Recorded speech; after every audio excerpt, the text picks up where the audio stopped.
Apakah ada zikir atau bacaan yang diikuti ketika iqamah dan juga sesudah iqamah sebelum imam takbiratul ihram?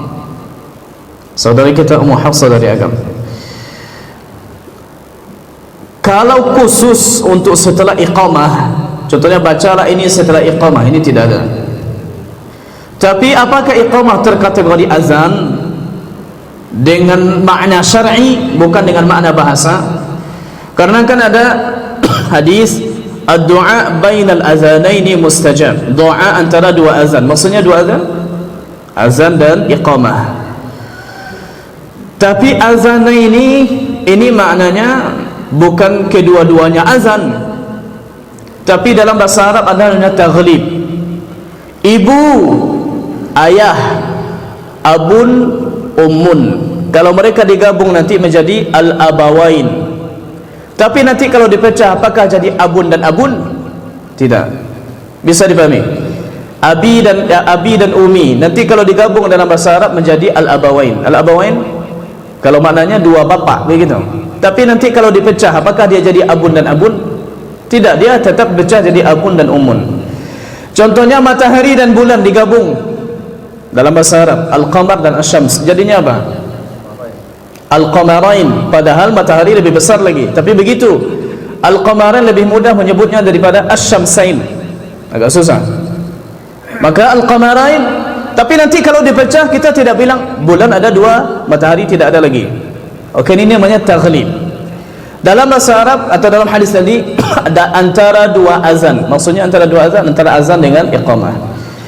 Tapi yang disebutkan dalam hadis, iza qala al-muazzin faqulu misla ma yaqul, jika muazzin mengatakan sesuatu maka ucapkan seperti yang dikatakan muazzin. Yang dimaksud di sini adalah azan, yang dimaksud di sini adalah azannya. Adapun doa setelah iqamah, maka tidak ada satupun yang sahih. Ada yang mengatakan as-salatu khairum minan naum, sadaqata wa bararta, tapi hadisnya tidak sahih. Ya, tidak sahih.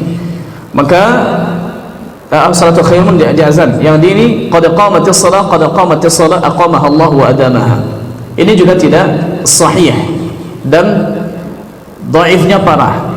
Maka dalam masalah ini saya tidak tahu dalil khusus menyatakan ada doa atau disusul ucapan-ucapan muazzin.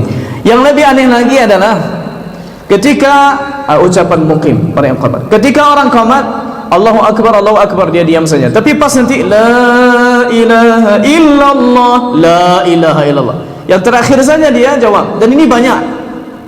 Di awalnya Allahu Akbar, diamnya. Asyhadu an la ilaha illallah, asyhadu anna Muhammadar Rasulullah, sampai ini diam. Allahu Akbar, la ilaha illallah, la ilaha. Banyak Nabi itu la ilaha illallah. Kalau mau jawab, jawab dari awal, dan ini juga ada ulama yang menyatakannya. Tapi kalau tidak jawab, ya tidak jawab dari awal sampai akhir, dan ini pendapat yang saya pilih. Imam At-Tirmizi rahimahullah ta'ala di sunannya ada menyebutkan setelah hadis itu menyebutkan, dan ada perbedaan di pendapat di kalangan ulama. Sebagian menyatakan dijawab, sebagian tidak. Yang beliau sebutkan, dan saya cenderung kepada pendapat yang menyatakan tidak, karena azan yang dimaksud dalam hadis antara dua azan ini maksudnya taghlib seperti tadi, tapi secara syar'i dia azan-azan, iqamah. Wallahu ta'ala a'lam wa alam. Masih ada yang lain tapi datangnya sudah terakhir. Insyaallah ta'ala nanti kita bahas lagi insyaallah ta'ala.